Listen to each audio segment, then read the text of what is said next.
Fala, Murilo. Fala, pessoal. Fala, Gui. Estamos aqui hoje, mais uma live, um bate-papo. E que aí essa ideia aí começar. Dudu, tá feio o negócio aí. Ninguém vê a hora aí de acabar aí essas das. Fala já, Sion.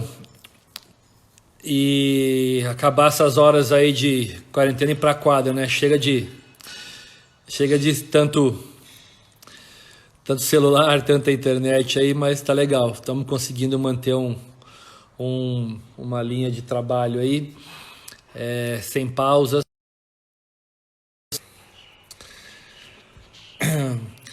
Fala, Gui, saudade também de jogar uma dupla, de jogar uma simplesinha aí, esperando o Marcelo chegar.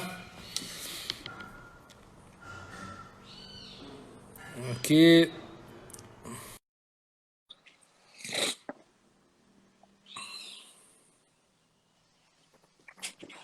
Fala, Haroldo. Fala, Marcelo. Tudo bem? Tudo tranquilo? Tudo jóia, graças a Deus. E aí, como é que tá essa sexta-feira aí, santa aí, cara? Tudo certo aí, família? Tudo certo. Com a mulher e os filhos em casa, né? Descansando aí. Como todos, ficando em casa, esperando toda essa loucura passar, né? Sim. Não tem muito o que a gente fazer nesse momento. Vamos aguardar. Tô E ficando estudando craque. bastante, né? Tô aqui Tô ficando estudando. craque de internet, de Instagram, de live, de Né? Zoom, né? Tô ficando craque aí, o pessoal Sim. falando aí. Ó, tô aqui estudando esse livro aqui, ó. Opa! Tá? Física e Tecnologia do Tênis, um livro muito bom. Estudando também um aparelho novo que eu comprei recentemente. Deu tempo de chegar antes dessa loucura, né, do vírus, estudando toda a funcionalidade dele, trabalhando em cima dele. Esse aparelho aqui, ó. Tá aqui. Opa, legal. Depois você vai explicar um pouquinho mais sobre isso aí, quais são as vantagens aí. Não hoje, tá? Isso aí é mais pra frente? Mais pra frente. Vou estar explicando. Ele faz muitas coisas, esse aparelho é um aparelho complexo. E eu já estou fazendo um estudo já em cima dele, os resultados. E mais para frente eu venho a postar aí informações sobre o aparelho bem interessantes.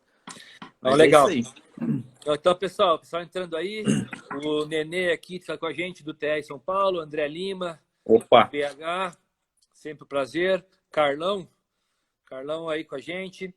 Então, pessoal Grandes entrando nomes aí. do tênis, hein? Grandes nomes do tênis. Nenê, Carlão, André. Bacana. Verdade.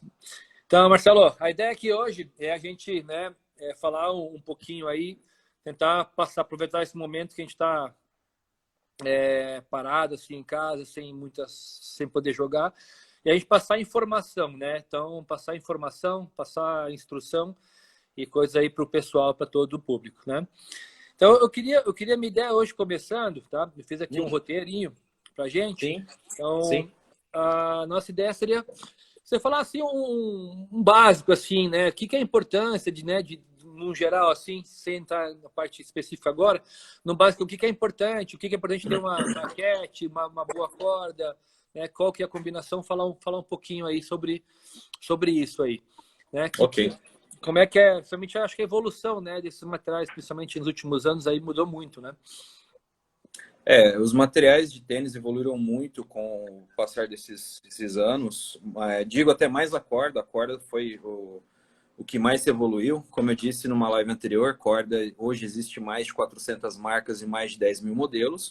Mas as raquetes também não ficaram para trás. Tá? As raquetes evoluíram muito a sua tecnologia, o seu nanomaterial.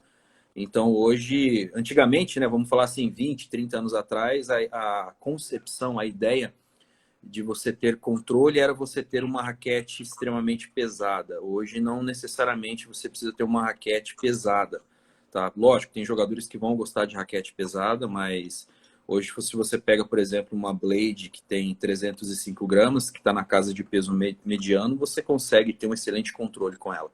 Então, isso mostra assim, a evolução dos equipamentos, dos materiais no todo, não só raquete, como corda, em tudo. Tudo que envolve hoje os produtos para tênis evoluíram muito. Eu li numa revista, isso já faz há algum tempo, um pouco mais de um ano, que os Sim. materiais para tênis estão hoje entre os 8 materiais de maior tecnologia no mundo. E uma coisa interessante que essa revista citava, uma revista europeia que eu li, que antigamente a NASA desenvolvia os produtos, principalmente as fibras, né? E no caso, as companhias de tênis pegavam aquele material e colocavam na raquete. Hoje é o oposto. Hoje, os fabricantes desenvolvem os materiais e a NASA que pega aquele material e leva, entendeu? Então, mudou muito, evoluiu muito nessa questão realmente de equipamento. E eu vejo que isso que você comentou é muito importante, porque vamos pegar desde um jogador iniciante adulto, tá? Vamos citar esse exemplo. Um jogador iniciante adulto é um cara que ainda não definiu um estilo de jogo exato, específico, então ele vai tentar buscar uma raquete que seja equilibrada em todos os segmentos para não interferir na aprendizagem dele.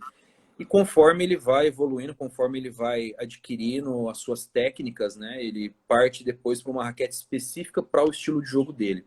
Sim. Porém, eu vejo que muitas vezes o jogador não se atenta a esta situação, onde ele acaba freando a aprendizagem dele por conta do equipamento.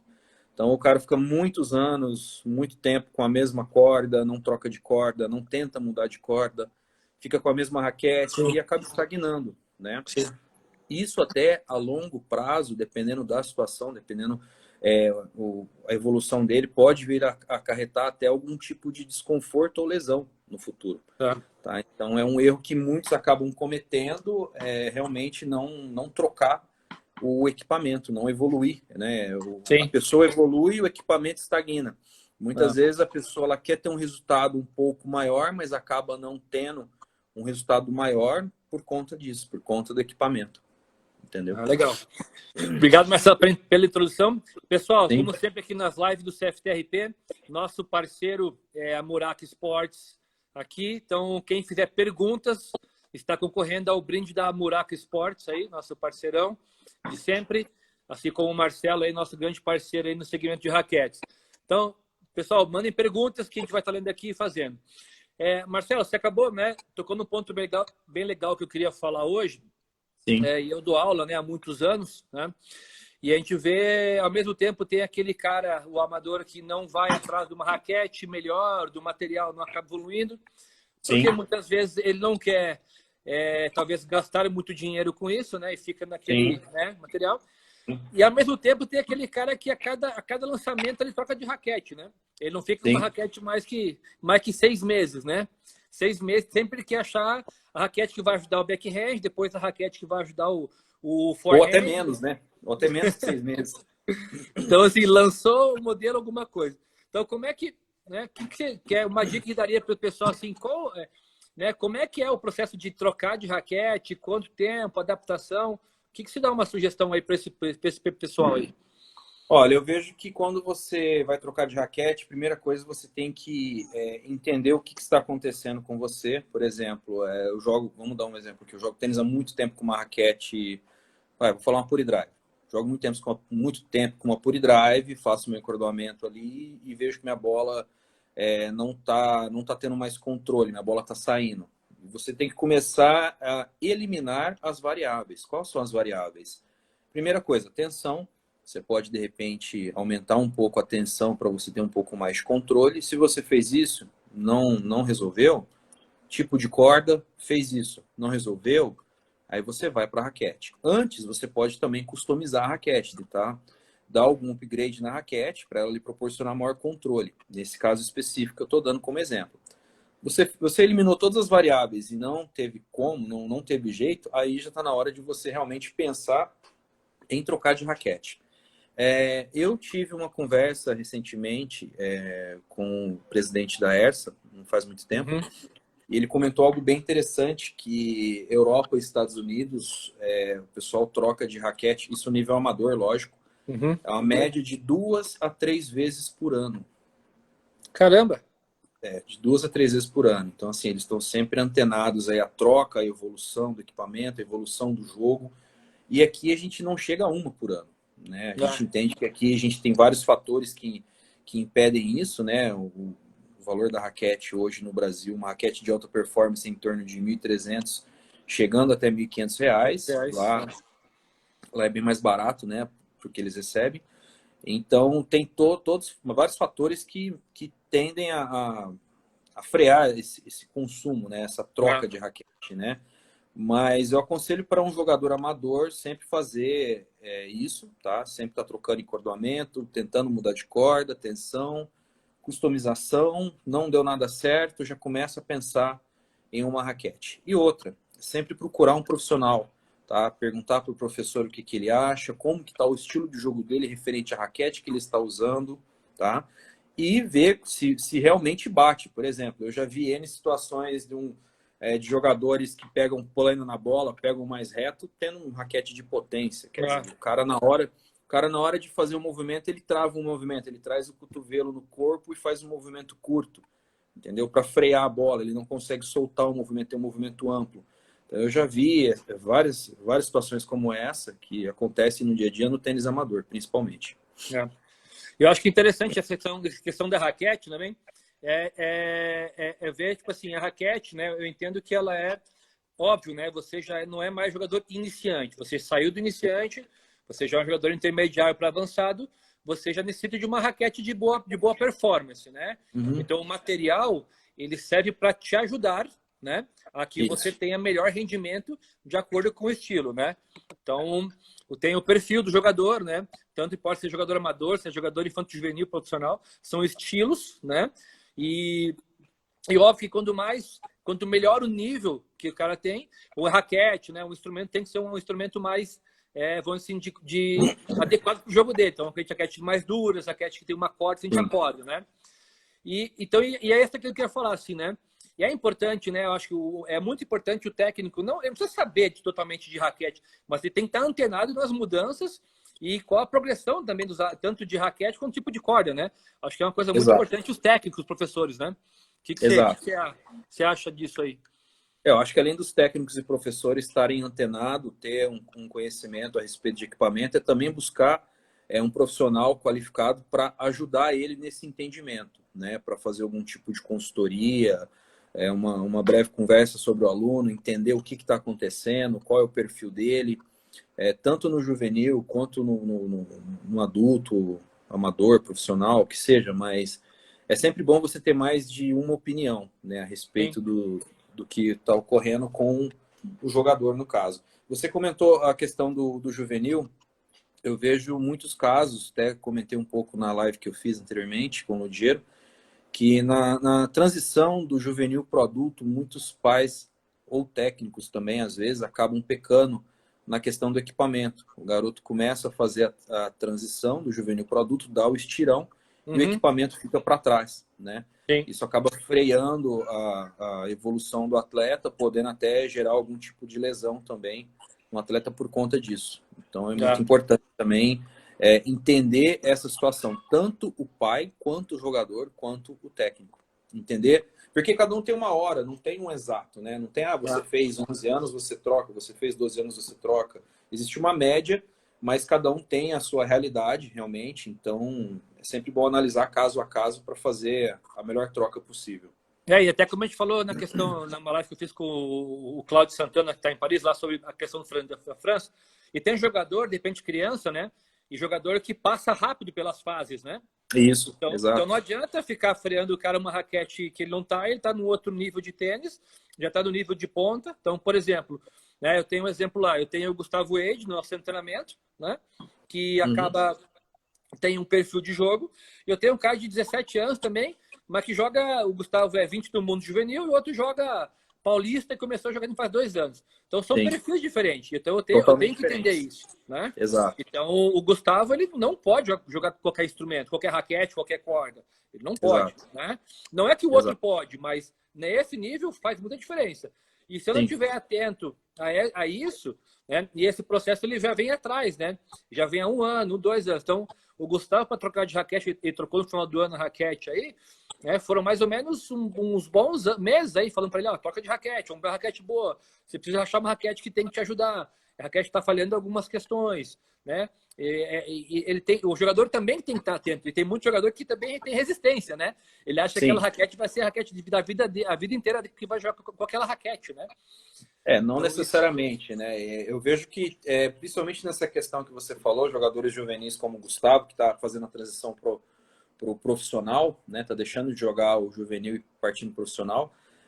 Eu vejo que muitos têm que se atentar nessa situação para não estagnar, justamente, porque chega num ponto que ele está num jogo tão avançado, um nível tão avançado, que qualquer 5% ali para ele, ou até menos, vai ajudá-lo, vai fazer a diferença. Com certeza. E ele tem que buscar todos esses números em todas as áreas, não só no equipamento, mas em todas, né? Então, se o equipamento puder ajudá-lo, com certeza vale a pena ele fazer os testes para trocar de equipamento. Eu sempre aconselhei, não só profissional, mas amador, sempre fazer os testes, tanto de raquetes quanto cordas, de tudo. Porque eu costumo dizer que a maior variável do tênis é o tenista. Cada um tem o seu nível de sensibilidade, o seu estilo de jogo, sua percepção. Então, não dá para eu falar para você, olha, é isso e ponto. Existe uma variável muito grande. Então, o tenista, ele realmente tem que partir para o teste e ver o que lhe agrada mais. Um erro comum que eu vejo é a questão de sempre, principalmente no amador, o tenista amador chega para um amigo e pergunta, o que você me indica? Aí o cara vai indicar a raquete dele, a corda dele, a calibragem dele, porque ele gosta, mas não necessariamente será bom para o outro, né? Isso acontece muito no tênis amador, mas no profissional a gente já vê situações totalmente diferentes. O próprio Roger Federer, alguns anos atrás, trocou o seu equipamento, porque viu que não dava mais para jogar com uma cabeça 90, aumentou-se o tamanho da cabeça, né? Então... e ele ficou um bom tempo testando, e foi um bom tempo, exato, né? Não foi... Decidiu trocar em 2 meses, né? Foi um processo até chegar lá, né? Então, é isso que é legal, né? Eu acho que o jogador, né? E aí, no nível, a gente fala no amador e criança, principalmente onde o técnico, ele ainda tem muita influência, e tem influência sempre, né? Mas eu acho que como ele tem mais conhecimento, já o jogador profissional, ele já tem mais conhecimento, né, sobre o jogo, né? Então ele ele já domina mais o jogo de tênis e as suas capacidades. Então ele tem mais decisão e mais vou dizer, conhecimento e autonomia para fazer as mudanças, né? Sim, uma criança e o amador, né, ele precisa de mais entendimento, então ele tem que estar atento a isso. E é uma coisa que eu vejo muito. No período agora eu estou trabalhando menos com aula social, e eu sempre falava assim, o cara vinha fazer aula, eu falava assim, essa raquete por enquanto dá, mas daqui a 3 meses, 4 meses não vai dar mais raquete.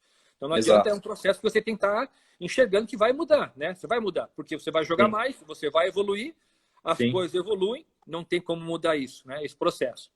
Então, assim, Marcelo, vamos algumas perguntas aqui, tá? Vamos lá. E tem aqui já umas 7 perguntas antes de eu falar de um assunto que eu quero comentar com você depois, tá? Aqui o Flávio Luiz Delmônico, ele pergunta aqui, Marcelo, boa noite, que queria que você falasse um pouquinho mais sobre a raquete Prokenix KI10, 290 gramas, eu acho que é isso o nome. Uma raquete, assim, muita gente me pergunta da Prokenix pelo sistema que eles têm, né? São esferas dentro da raquete que absorve a vibração do aro. É um sistema muito bom, a Prokenix bate muito nessa tecla de raquete boa para quem tem dor no cotovelo. É um material bem funcional, porém, tem a mesma situação das demais marcas, tá? Não adianta você ter um estilo de jogo X e comprar uma raquete para um estilo de jogo Y. Mesmo que a raquete tenha todo um sistema de absorção de impacto, se a raquete não for adequada para o seu estilo de jogo, para o seu perfil, não vai adiantar. Eu vejo que muitos, quando vão comprar Prokenix, simplesmente falam, eu quero uma Prokenix. E aí acaba comprando o modelo errado. E é bom também salientar que não só a Prokenix tem isso, mas todas as marcas hoje de primeira linha têm as suas tecnologias de absorção de impacto, de absorção de vibração. Tá? Que hoje todas as marcas buscam isso, diminuir as vibrações de ondas altas no braço, no cotovelo do jogador, entendeu? Tentar passar o mínimo de vibração possível para o braço do jogador. Hoje todas elas fazem isso, mas a Prokenix tem uma propaganda voltada mais a esta situação. Então, assim, não quer dizer que será melhor ou pior do que as outras, é tão boa quanto. Aqui tem uma pergunta do Jaston Lima aqui. E aí, eu só quero, antes de você responder, eu quero falar aqui uma coisa importante também, que é sobre esse assunto. Marcelo, sobre jogadores profissionais, né? Trocar de raquete durante os jogos. Por que disso? né? Como Esse aí assim? só queria... Trocar Acho que durante... eu acho que eles trocam de acordamento para não quebrar a raquete. Eu acho que seria isso que você Ah, está sim, falando. sim, sim. Durante a partida, no Durante a caso. partida, né? Durante um jogo, Entendi. né? Então, Ok, tá. isso aí é uma... Tem a questão técnica, mas é questão de tênis, né? Que é Uhum. chave, né? A gente não vê jogador profissional de ponta quebrando Quebrando uma corda. corda no jogo, Exato, né? Eu exato. acho que a maioria aí, e no processo de formação que a gente tem, o que é a dificuldade que a gente tem com isso, Marcelo, é gigante. Sabe por quê? Sim, Porque vai gastar mais dinheiro. muito mais, muito mais. A nível profissional, é bom até o pessoal que está nos assistindo aqui saber, a nível profissional, um jogador pró, se ele for bem na chave, ele chega a deixar até R$ 2.000 de mão de obra numa sala de cordoamento para mais. Tá? Então, só de mão de obra, fora o que ele gastou com corda, que muitas vezes ele traz a corda, em 99% dos casos ele Não tem, traz a corda, ele não não tem nem compra. patrocínio, não, né? Às vezes tem, às vezes não tem. Não tem, né? Eu já tive situações de um jogador pró gastar um rolo de mais de R$ 2.000 em uma semana de torneio. Um rolo, fora mão de obra. Então, se você soma aí um rolo com mão de obra, o cara gastou no mínimo R$ 4.000 com corda e mão de obra. De obra. Para um torneio, entendeu? Ah. Então, é um gasto bem, bem elevado. É uma realidade diferente do que nós temos no dia a dia no amador. Profissional totalmente diferente. E a questão da troca é o seguinte: depois que você termina de encordoar uma raquete, passado de 4 a 10 minutos, ela já começa a perder tensão. Em um dia, chega a perder de 8 a 10%.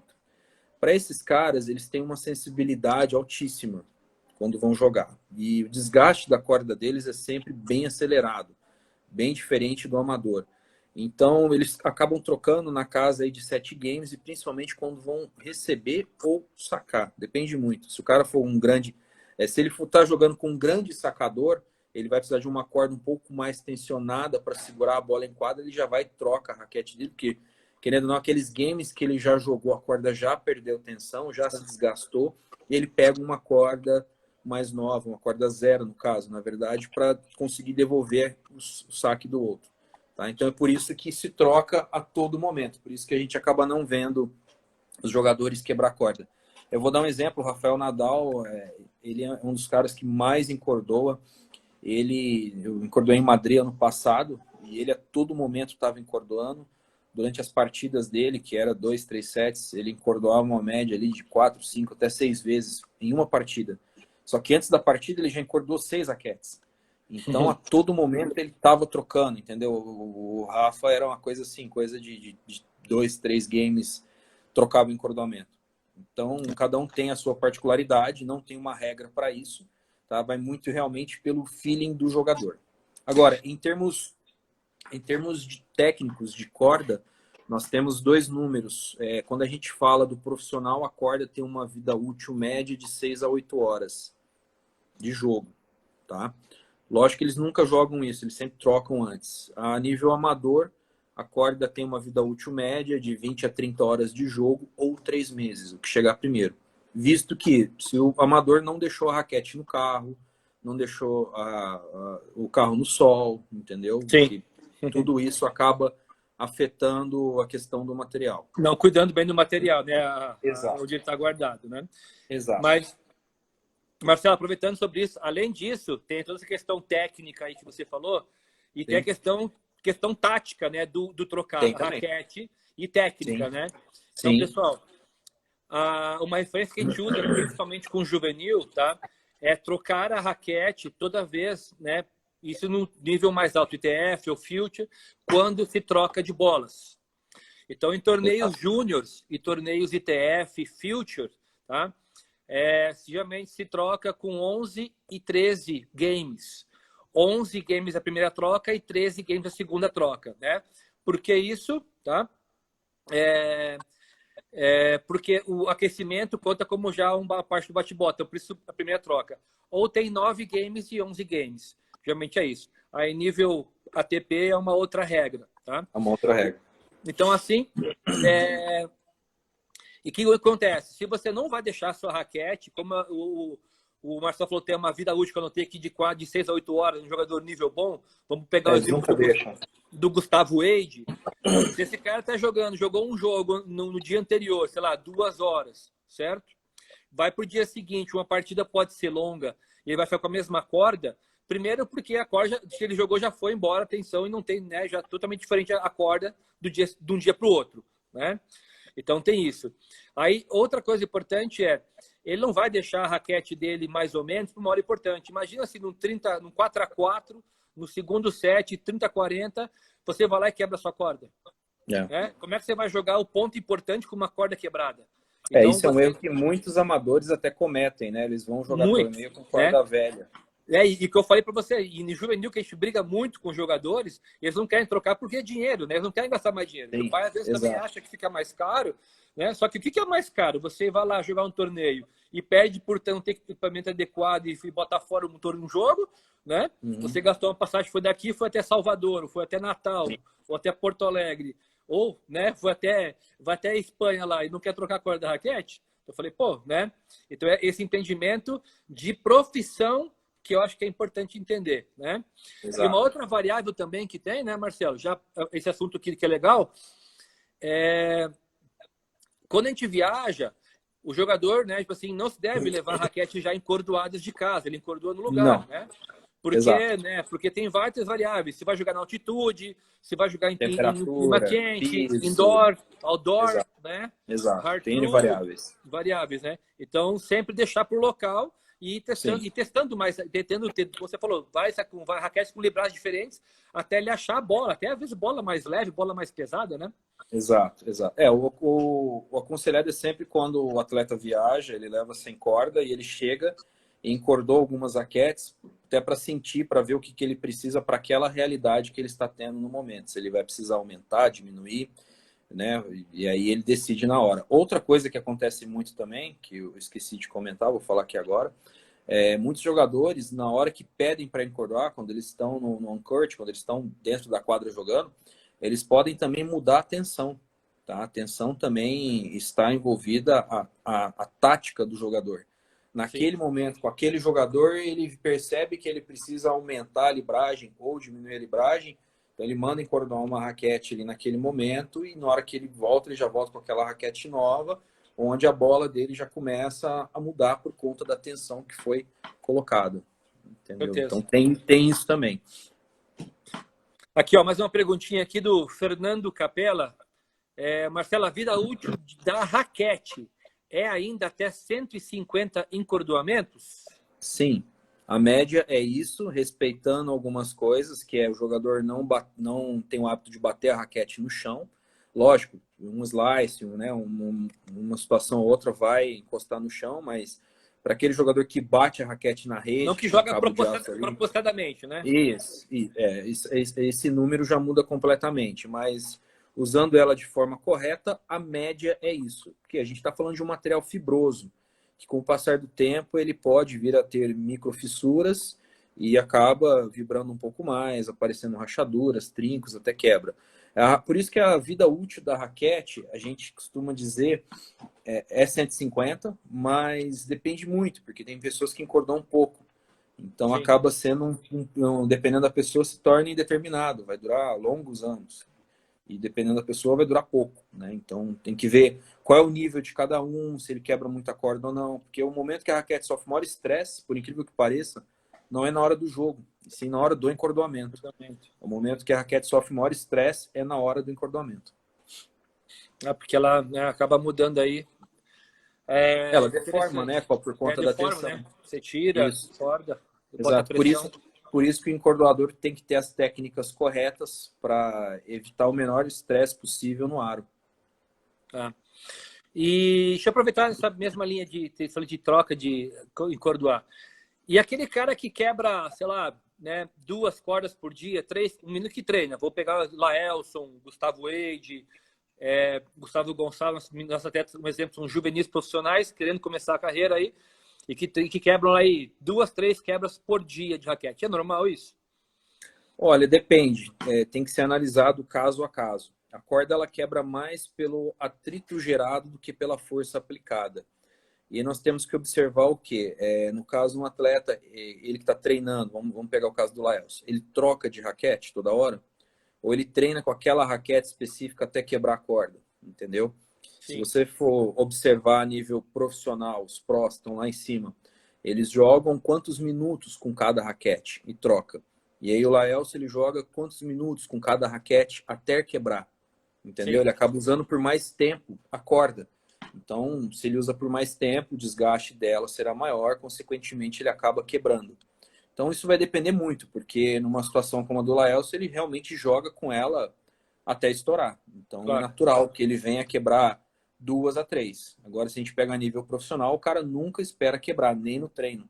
Ele troca bem antes. Então, mas no final das contas, um profissional depois de um treino vai encordar 4, 5 raquetes, Ah, entendeu?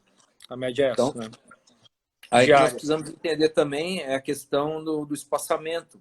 Espaçamento, tipo de corda, tem uma série de variáveis, mas posso falar do Laels, porque a raquete do Laels sou eu que encordou, eu que mexo.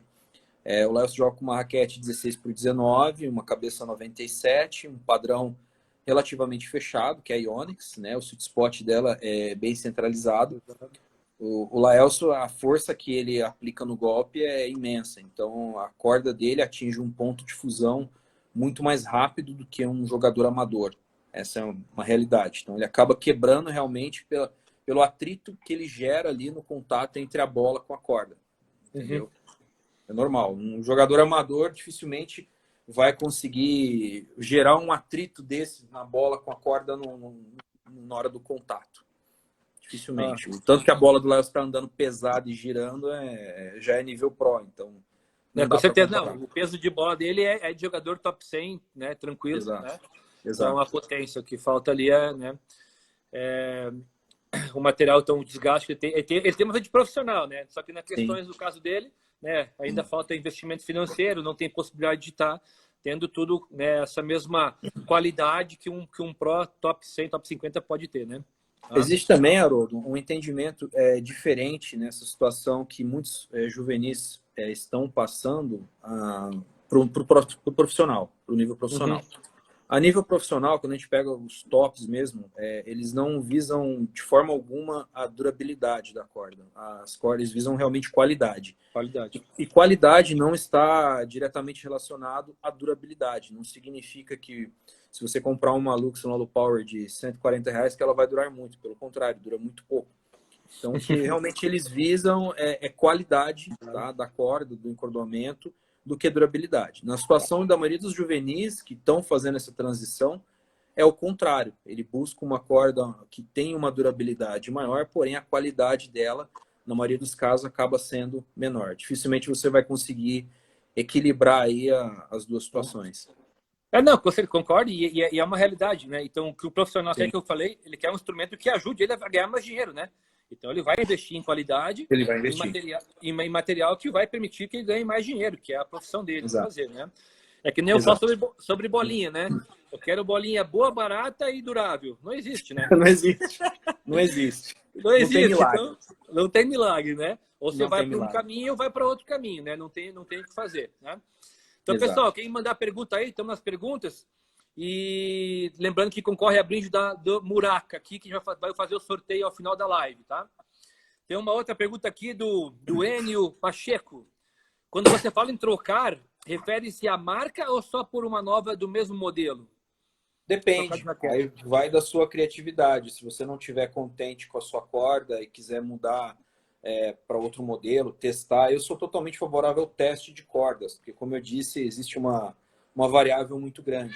Tá? Muitas pessoas me perguntam qual que é a melhor corda para efeito. Eu vejo que isso não necessariamente existe, porque vai realmente do perfil de cada jogador. Né?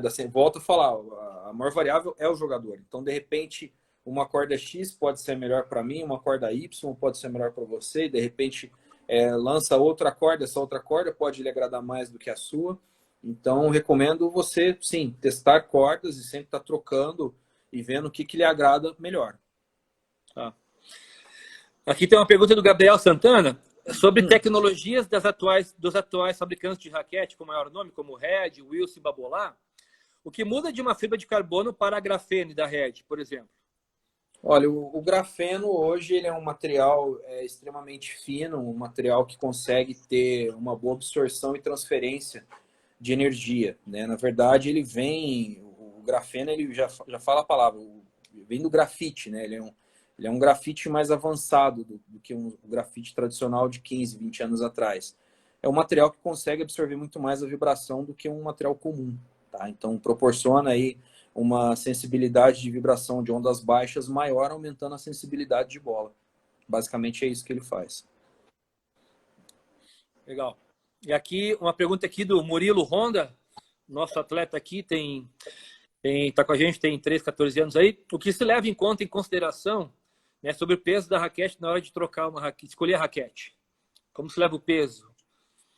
Depende muito, depende do estilo de jogo de cada um. Se você pega uma pessoa idosa, realmente essa pessoa acaba muitas vezes não tendo uma movimentação ampla e dinâmica, né, do seu movimento de braço, onde ele vai ter que buscar uma raquete um pouco mais leve para ajudar ele nesse movimento.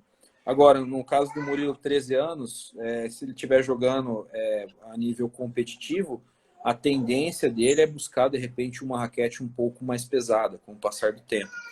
E aí quem vai dizer isso para ele, ele mesmo vai sentir, ou o próprio técnico dele vai perceber que ele vai precisar de uma raquete mais pesada, e aí ele faz alguns testes para trocar. É muito relativo, realmente cada um tem a sua necessidade, né? Então, não tem um tempo exato, não tem um modelo exato de raquete, cada caso é um caso. E aqui a pergunta do Nenê aqui na sequência, isso que eu vou falar, né? Que é qual a idade ou tamanho de tenista para passar de raquete light para performance, né? E muitas vezes eles querem trocar a raquete que eles têm na cabeça, né? Eles não querem uma raquete que pode ajudar, né? Eu vou lá, putz, eu gosto da raquete do Djokovic, eu gosto da raquete do Federer, ou a do Wawrinka, eu quero a do Wawrinka, aquele modelo, né, eles mentalmente eles se fecham nisso e não tem outra opção, né? E às vezes não é a raquete ideal, né? Exato. Eu vou até citar algumas situações que já aconteceu comigo. Como você sabe, eu presto consultoria esportiva em quadra, né? Eu pego várias raquetes, reencordou todas elas para o jogador que quer a consultoria comigo, com uma corda igual ou semelhante a dele, com a calibragem que ele joga, para ele sentir a diferença das raquetes e não necessariamente do encordoamento. Porém, já cheguei a recusar a consultoria. Por que eu cheguei a recusar? Porque simplesmente a pessoa que quer fazer a consultoria chega para mim e fala assim: eu quero fazer a consultoria, mas eu quero comprar a raquete do Nadal, por exemplo. Pô, um cara como esse não precisa de consultoria. Vai comprar a raquete do Nadal. Entendeu? Já aconteceu várias vezes. Então, isso não seria, no caso, uma consultoria. Se a pessoa realmente quer comprar aquela raquete, ela vai e compra, mas não necessariamente será a melhor raquete para ela. Sim. E algo bem interessante que aconteceu nas consultorias que eu dei, eu costumo perguntar para a pessoa qual raquete ela acha que vai dar certo para ela, sempre antes da consultoria, e todas as consultorias que eu dei sempre deu uma raquete diferente do que a pessoa imaginava que seria boa para ela. Legal, é interessante isso, né? Porque eu sei o que acontece com a gente, às vezes a gente manda os jogadores trocar de raquete, né? Ele já tem na cabeça lá, né? E hoje em dia que acontece muito, né? Por uma questão aí de até economia e tudo mais, já vai na internet, já fica achando a raquete por conta própria, sem testar. E vai lá, acha um preço bom, às vezes a raquete não é aquilo que ele imaginava, ou pelo preço é uma raquete, que nem o Nenê falou assim, né? Quando trocar uma raquete de amador para uma performance, né? Uma light para uma performance, aí o cara vai lá, viu que uma raquete está na internet lá, o preço bom, e quando chega não é uma raquete de performance, é uma raquete, né, de amador, ou vice-versa, né? Exato. Então, essa é importante, né? Quando procurar um profissional, né? Saber ter a consciência de alguém que entenda e saber escutar, né? O objetivo. Entendo que tem né? Cada um tem o seu gosto, um estilo, alguma coisa que pode pensar. Mas isso não é o que só determina, né? Tem mais variáveis para poder estar com a mente aberta, né? Exato. Eu costumo dizer que se você achou uma raquete performance muito barata, desconfie, porque raquete de alta performance não é barata. Eu já vi várias situações das pessoas, infelizmente, pela internet, né, fazer alguma promoção maquiada, tipo de um produto de baixa qualidade, e aí falar que é profissional e não é. E, infelizmente, hoje existem muitas raquetes falsificadas também no mercado. É uma coisa que está acontecendo muito. Antes de vir essa loucura de coronavírus aí, No início do ano eu peguei várias de clientes que compraram pela internet. E aí o que eles estão fazendo hoje, que eu vejo que estão fazendo muito, é pegar uma raquete fusionada ou de alumínio 100% e pinta igual, o mais próximo possível de uma raquete de alta performance e anuncia na internet bem mais barato. É isso que acontece muitas vezes. Então o barato acaba saindo caro. Verdade. Aqui, ó, outra pergunta aqui, aproveitando aqui o gancho, né? O Nenê perguntou quando é que troca, né? O tênis sai de uma raquete mais leve uma raquete de performance, né? Na transição. Depende, né, Marcelo? Exato. Depende de cada um, cada caso, né? É muito pessoal, não tem um exato, não tem como eu falar para você, olha, na idade X você troca. Depende muito de como que você vai evoluir no esporte para você estar trocando o seu equipamento. Tem pessoas que têm uma evolução rápida, onde tem que trocar mais cedo, e tem pessoas que demoram um pouco mais. Então, a resposta para essa pergunta é muito relativa. Não tem um exato. Legal. Aqui tem uma questão sobre raquete, sobre a opinião da raquete Ezone 100, 300 gramas para um atleta de 15 anos. Olha, depende do perfil desse atleta. Ele é um atleta competitivo, é amador, quantas vezes ele joga, qual a estatura dele, qual o perfil de jogo dele. Vamos falar assim, em termos normais, tá? 15 anos, garoto saudável, estatura mediana, joga o seu tênis recreativo, seria uma raquete boa. Uma raquete que vai dar um equilíbrio para ele entre velocidade e controle. Mas volto a dizer que depende, eu estou colocando numa situação média. Se ele for um jogador competitivo, é uma situação. Se ele for um jogador que está iniciando, empurrando bola, ou não tem força muscular, é outra situação. Então, é bem relativo. Depende, né? Sempre, vai acabar dependendo sempre muito do jogador, né? Exato. Por isso que eu falo que a maior variável é o atleta, é o jogador. Né? Porque cada um tem a sua particularidade, o seu nível de sensibilidade, a sua necessidade. Então, não tem como eu generalizar. Falar, olha, isso é bom para todos. Não tem. Se fosse assim, acho que só existiria 2, 3 modelos de raquete, 2, 3 modelos de corda, uma variável mínima de tensão, todo mundo usa. Seria isso. Como foi quando o tênis começou, né? Até a década de Exato. 60, basicamente, era 3, 4 raquetes, né? Exato. Até tem o Kirmair tá fazendo uns videozinhos contando uma história das raquetes que ele tem lá e contando da história dele, né? De 50, 60 lá, né? E quando vai ver aí, sim, eram pouquíssimas opções, era 2, 3 raquetes, né?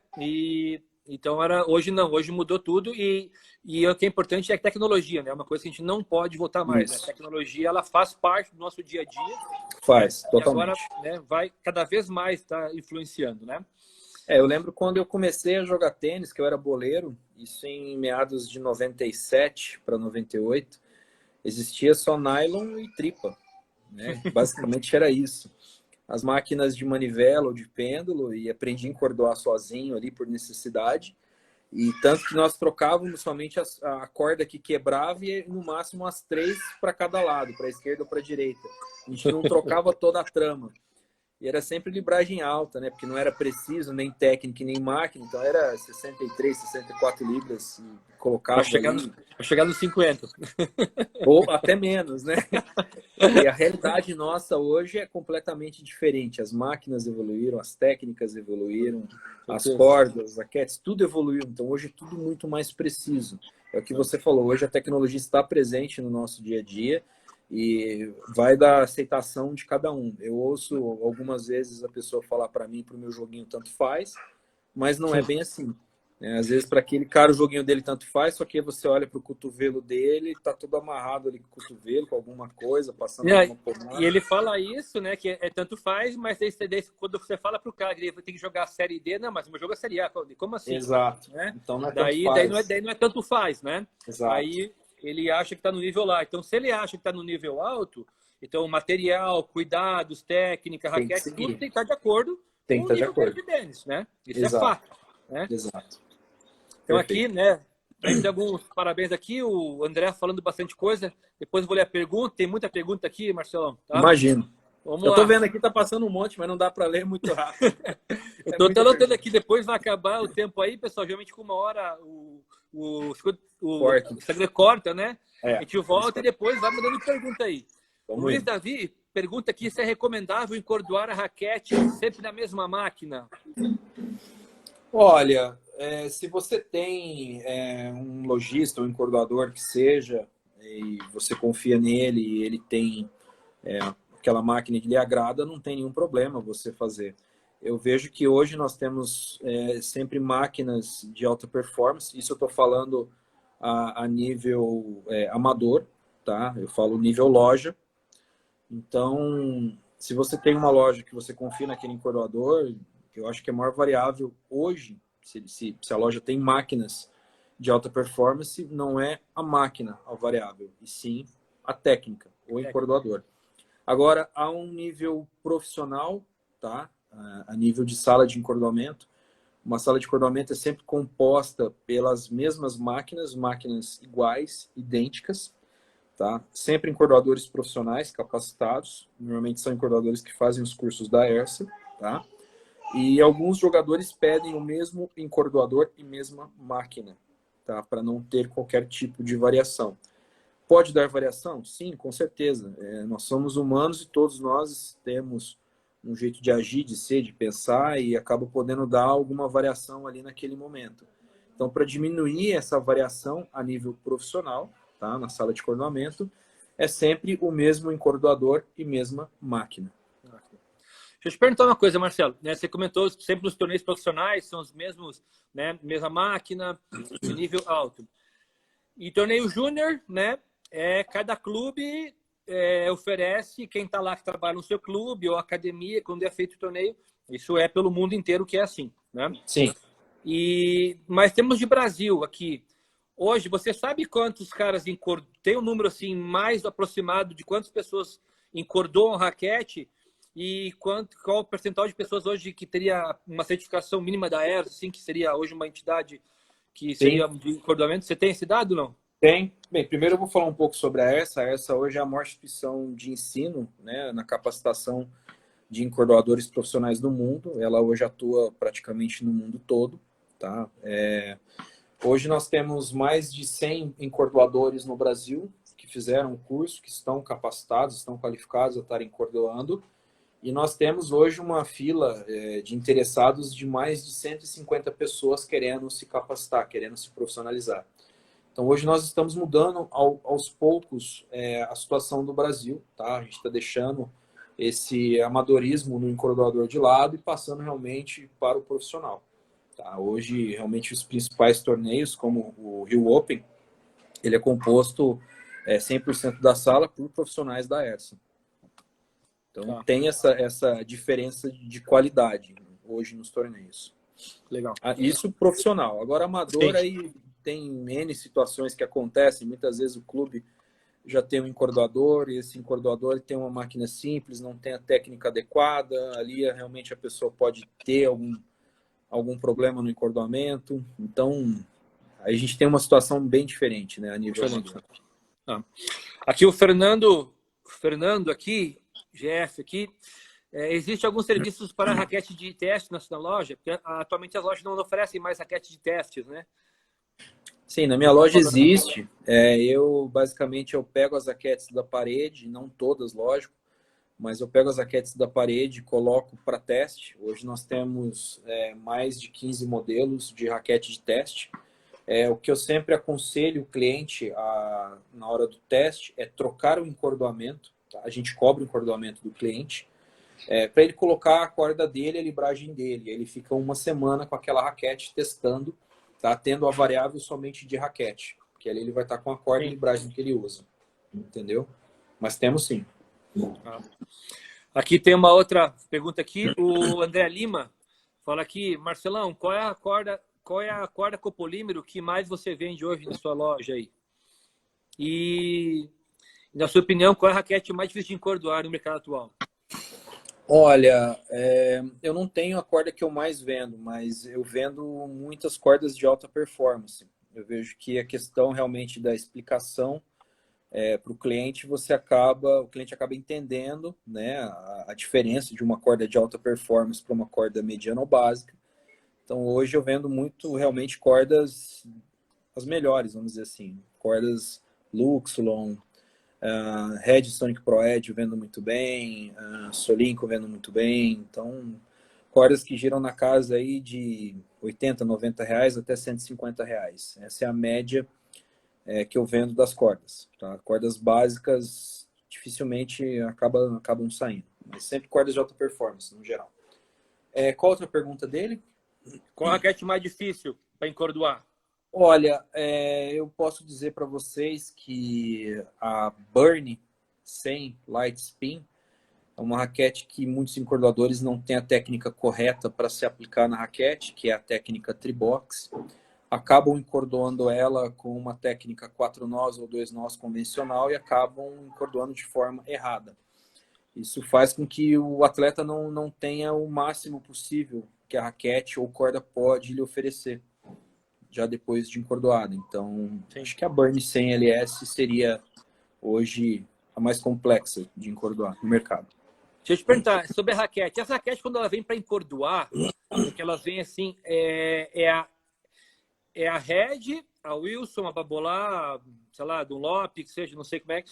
São elas que já determinam o tipo de como se encordou a raquete, ou é a forma de encordoar desenvolvida pela ERSA ou por alguém que desenvolve as técnicas de encordoar?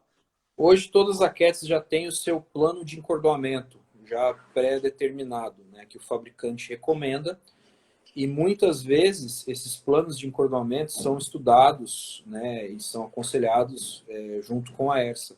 Tá? Tem situações como o Richard Parnell, que é o nosso vice-presidente, mora na Espanha. Eu sei que ele é conselheiro, né, não sei hoje, mas ele já foi conselheiro da Dunlop. Então, o plano de encordoamento da Dunlop, ele sempre aconselha as raquetes a serem encordoadas daquela forma.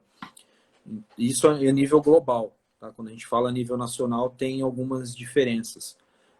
Vou dar um exemplo. A Red Brasil, ela recomenda sempre você encordoar com 4 nós a raquete. Tá? 4 nós é uma técnica mais simples, mais fácil do que 2 nós. Só que 2 nós acaba sendo uma técnica melhor do que 4 nós.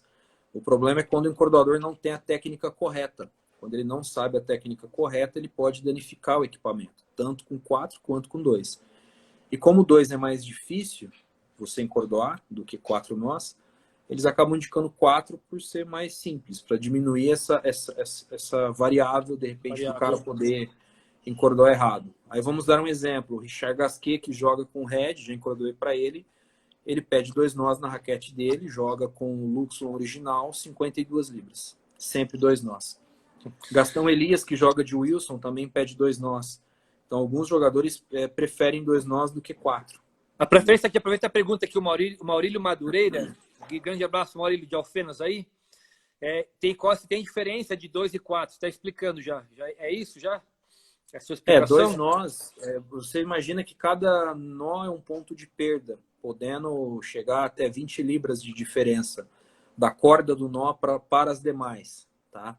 Então, se eu tenho 4 pontos de nó, que é 4 nós, eu tenho 4 pontos de perda. Tá?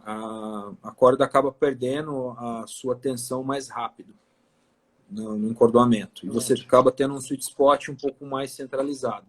Quando você faz 2 nós, você tem 2 pontos de perda. Então, ela acaba perdendo menos. E dependendo da técnica que você usar, se você usar a técnica correta, você consegue até diminuir o ponto de entrada da corda no grummet para o ponto de saída, para o grummet seguinte. Então, quanto menor a distância entre um ponto e outro, menor é a perda. Tem isso também. Tá? Então, com 2 nós, você consegue ter um sweet spot mais distribuído e demora-se um tempo maior para cair a libragem. Legal. Aqui, ó, o Luiz Paulo Almeida aqui, grande Marcelo e Haroldo, parabéns pelo trabalho. Marcelo, quando se deve usar um tipo de corda na vertical e outro na horizontal? Qual é a finalidade? A principal finalidade? Olha, a ideia do híbrido é para você ter 2 cordas de segmentos ou reações diferentes em uma única raquete, para que você tenha o benefício das 2 no aro. Então, dá para você fazer N situações. Você pode colocar copolímero com copolímero desde que tenham reações diferentes ou geometrias diferentes ou espessuras diferentes, tá? O que não tem muito sentido, que eu já vi várias vezes, é a pessoa colocar a mesma corda com cor diferente e falar que é um híbrido. É um híbrido que não tem funcionalidade nenhuma, né? Principalmente de corda simples, tá? Corda simples normalmente. Para cordas de alta performance pode dar diferença, tá? Ou já vi também pessoas colocarem cordas com reações iguais para fazer um híbrido. Também não tem muito sentido. O híbrido realmente você coloca de repente um poly mais flexível na vertical, um poly mais rígido na horizontal ou vice-versa. Ou você coloca um poly na vertical, um multifilamento ou tripa na horizontal ou vice-versa. Sempre para você buscar o máximo de qualidade das duas cordas no aro. Essa é a ideia. Tá, legal. Deixa eu ver aqui. A pergunta que eu estava passando aqui. Bom, André Lima comentando aqui, vários pessoal, Thiago Stocco, Mikael Nakad aí falando também, Walter Osório, um monte de gente aí falando aí. Show. Pessoal, difícil de acompanhar aqui. É muita pergunta. Eu estou no computador, eu boto para cá umas perguntas, mas tá difícil. Eu olho para cá, eu escuto o que você fala, Marcelo. Tá difícil aqui de acompanhar tudo. Vamos lá. Pessoal, daqui a pouquinho vai cair a gente vai cair aqui. E assim, voltem, e por favor, a partir das perguntas, todo mundo que eu estou notando, eu vou lembrar, hein? Então, vamos lá. Aqui, ó, tem na Edson Dias. Marcelo, nível profissional, as condições climáticas do local, tipo de altura, nível do mar, vento, piso, influencia no ponto de jogador pedir mais ou menos tensão no encordoamento? Sim, influencia totalmente. Se você joga a nível do mar, você tem uma concentração de oxigênio maior, a bola fica mais lenta. Então você tem que diminuir a tensão para a bola andar um pouco mais. Se você joga em altitude, você tem menos concentração de oxigênio, a bola fica mais rápida, né? Então a bola acaba andando mais, onde você tem que aumentar a tensão para frear um pouco a bola. O piso também muda, um piso rápido, a bola vem mais rápida, então normalmente se aumenta também mais a tensão. O tipo de bola também muda, a temperatura muda, então tem uma variável imensa. É por isso que é importante sempre o jogador, o atleta, quando chegar num torneio, ele vê a situação que ele precisa naquele momento. Então ele pega a raquete dele, encordoa 2, 3 raquetes e vai para a quadra treinar. Ali ele vai ver o que ele vai precisar fazer, se ele vai precisar aumentar a libragem, diminuir a libragem, assim por diante. Vou pegar o exemplo agora do Gustavo, né? Ele foi para a Austrália, ele saiu de lá no sábado, chegou aqui no Brasil na segunda, já chegou em Porto Alegre, né? Então, ou seja, completamente, né? Só o calor são épocas de calor, né? Sim. Mas você deixa a raquete no avião, né? Com mudança de pressão, temperatura, chega aqui parado, não dá para usar a mesma raquete, né? Não dá. Mesma corda, perdão, não é nem raquete, a corda. Mesma corda não dá, tem que cortar realmente e encordoar ali na hora e ver o que você precisa para aquele momento. Aqui, ó, o Edu Rocha, grande parceiro do Rocha, sempre aí, obrigado. Quando o atleta viaja, ele deve despachar as raquetes ou levá-las na bagagem de mão? Existe alguma regra de aviação que exige despacho de raquete ou não?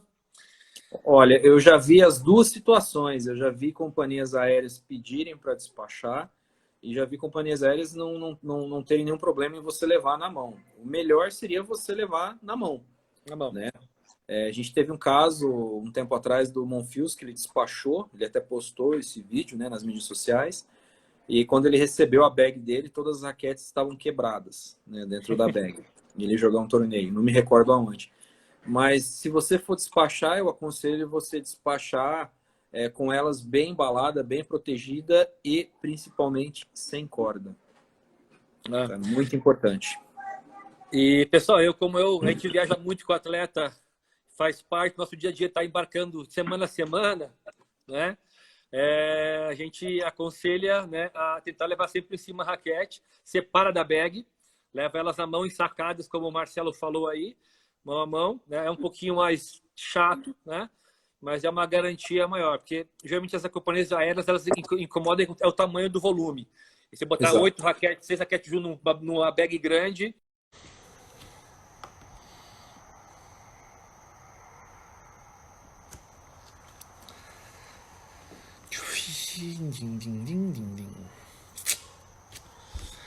Esperando. Fala, pessoal. Obrigado aí.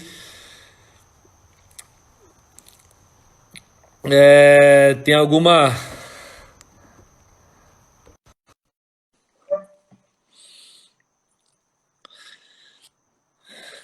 Tem algumas perguntas, pessoal, que ficaram... Não... Fala, Marcelão. Voltei. É assim, em dois blocos, só que né, não é É aquele isso aí. intervalo tão grande para tomar água, né? É isso aí. Eu tô tomando bastante aqui. Aqui, ó, pessoal, ó, eu parei na pergunta aqui, então, tinha mais uma pergunta do Fernando Capella, que eu notei, do Juan Garcia Blanco, Walter Capela, Osório. só para o pessoal saber, o Capela é coordenador profissional, fez o curso da ERSA, um grande amigo. Abraço para você, Capela. Tamo junto.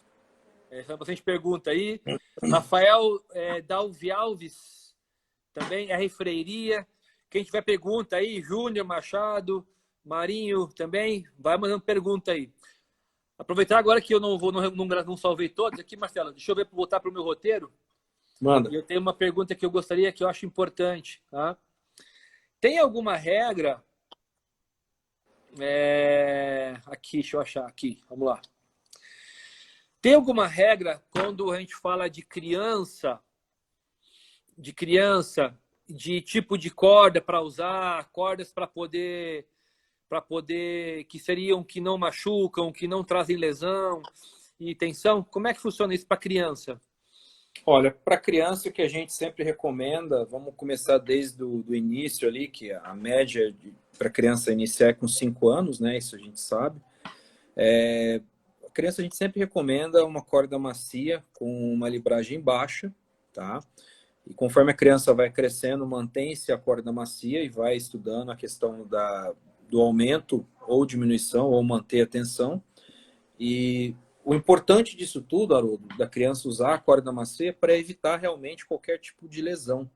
A corda é muito importante nessa transição do infantil para o juvenil e do juvenil para o adulto, tá? O que muitos tenistas precisam entender é a capacidade que as cordas, cada tipo de corda tem de absorver a vibração gerada no contato entre a bola com a corda e poder transferir essa vibração para a bola, tá? Se a gente pega as cordas de copolímero no geral, elas têm baixa propriedade,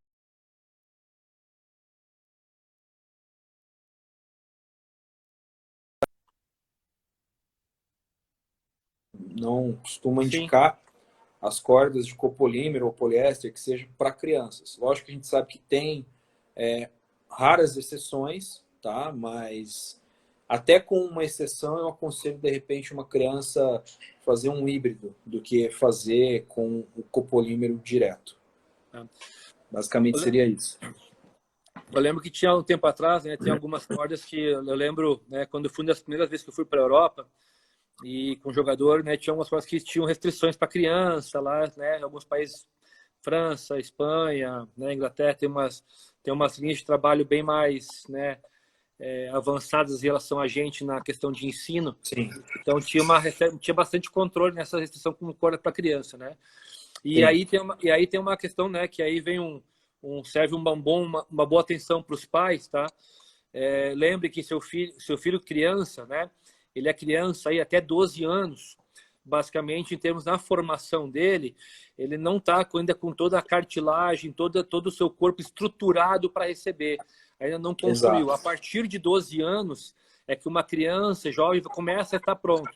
E tem variáveis. E tem gente que acaba, né, Exato. tendo um crescimento tardio, que chama maturação tardia.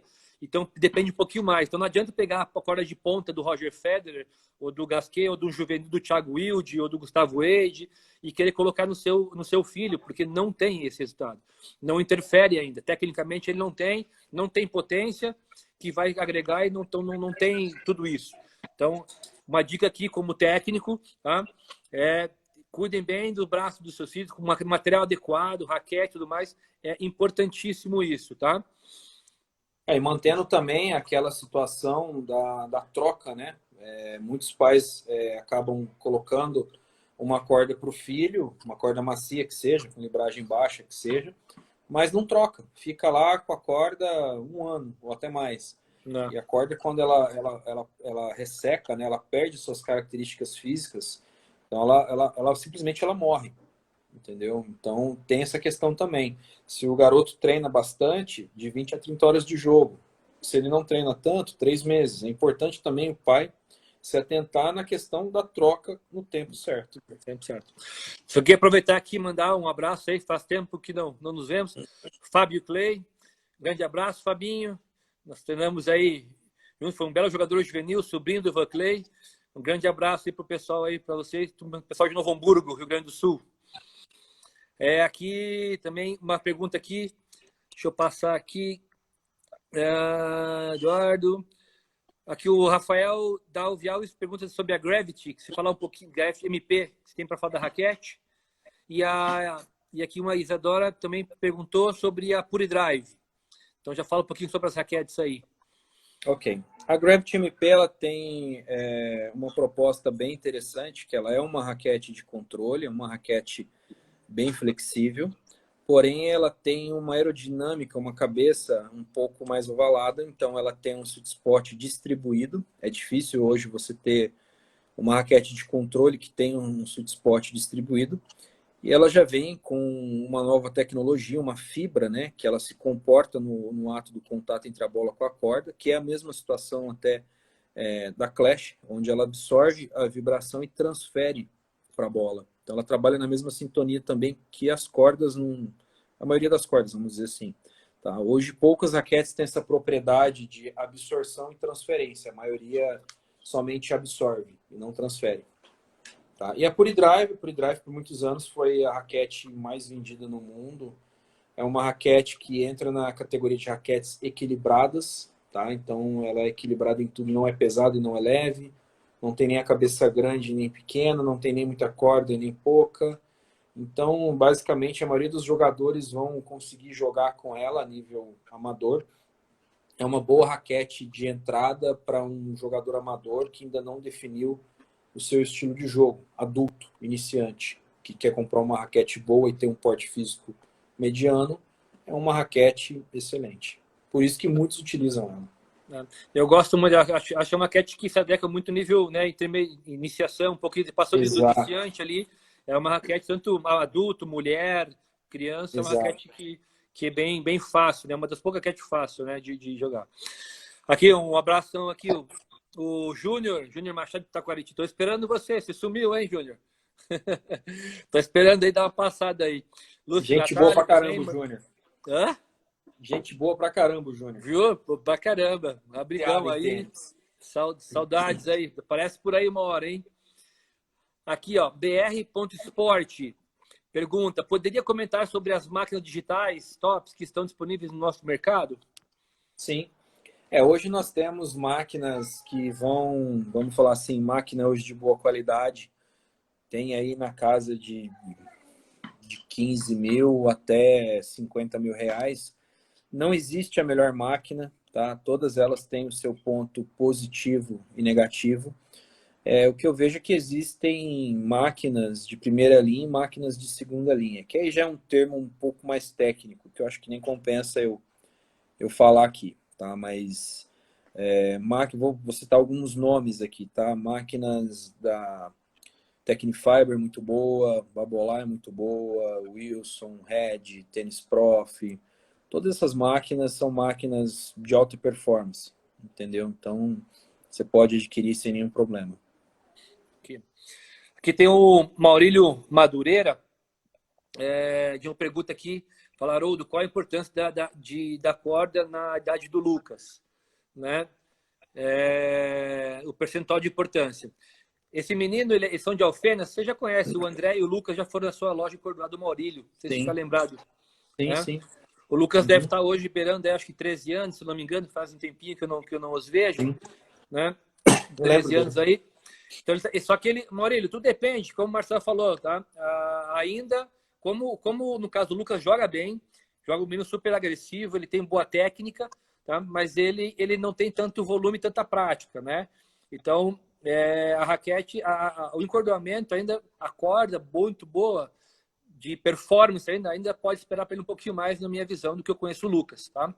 Então, ainda uma corda de conforto, a hora que ele estiver realmente treinando, em volume de treino, treinando aí se como o Marcelo falou em termos de horas de duração de uma corda, se ele já treinando aí com 13 anos, em torno, já tem treinando pelo menos umas 10 horas semanais aí de quadra, 2 horas por dia estaria excelente já para o nível dele, pensando em ser um jogador competitivo, né? Então, aí sim, a hora que tiver embalar, jogando uma média aí de mais ou menos 15, 16 torneios por ano, seria aí começa a entrar no patamar. Aí a corda começa a ser uma variável que começa a contar, ok? Se não me engano, hoje ele joga com corda macia. É. Se eu não me falha a memória. E tá correto para a idade dele ali, ele ainda não deu estirão. Então, a corda para ele é importante ele jogar com essa corda macia para que a corda faça o seu papel, que é absorção e transferência, gerar conforto, potência, e assim por diante, e não pensar tanto na questão da durabilidade. É o que você falou, conforme ele for crescendo, conforme for evoluindo, aí ele parte para uma corda, para algum copolímero, faz alguns testes e vê qual que lhe agrada mais. A Babolá fez um estudo uns anos atrás, até soltou esse estudo, achei bem interessante, viu que 50% depende da raquete, 50% depende da corda. Então, quer dizer, estou entrando aqui em outra situação, que não adianta o cara ter uma raquete de alta performance e uma corda ruim. É como se você fosse numa loja de carro, comprasse um carro zero e colocasse 4 pneus careca. É mais ou menos Entendi. isso. Então, ele precisa acompanhar uma corda de boa qualidade e uma corda referente à necessidade do atleta. Concordo.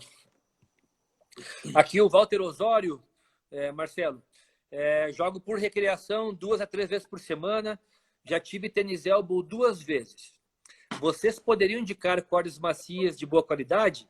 Creio que cordas macias seriam mais indicados, correto? Abraço. Correto. A corda macia seria mais indicado, porém precisaríamos entender mais a situação dele, porque esse tênis elbow dele pode não ser a corda. Tá? Toda vez que eu atendo um cliente que tem tênis elbow, eu primeiro preciso eliminar as variáveis. Quais são as variáveis? A espessura do cabo, de repente ele está com uma espessura de cabo muito grossa ou muito fina, onde nas duas situações ele acaba fazendo mais força para jogar. Essa força a mais pode trazer esse desconforto a ele, essa lesão a ele. Pode ser a corda, como eu disse, pode ser a tensão, pode ser a raquete, pode ser a trama da raquete, pode ser o movimento que ele está fazendo, ou pode ser algo que não esteja relacionado ao esporte. Então, existem todas essas variáveis que ele tem que levar em consideração para ver o que está acontecendo com ele, se ele está com essa dor no cotovelo. Mas, lógico, uma delas é a corda. Então, para responder essa pergunta dele, que ele busque multifilamentos de qualidade, tá? Vamos falar assim dos mais simples, tá? Joko Sensazione, Wilson Sensation, Red Velocity, são cordas de boa qualidade com preços mais acessíveis. Cordas de alta performance, Excel, NXT, X1 Biphase, entre a tripa natural, que seria realmente a melhor de todas. Legal. Então aqui, bom, vamos lá as perguntas seguindo. Aqui o Wesley aqui, mandando um abraço aí. Valeu, Wesley. Marcelo também, um abraço. Aqui o Matheus Duliani fala que a Graft não pega muito topspin, né? Depende.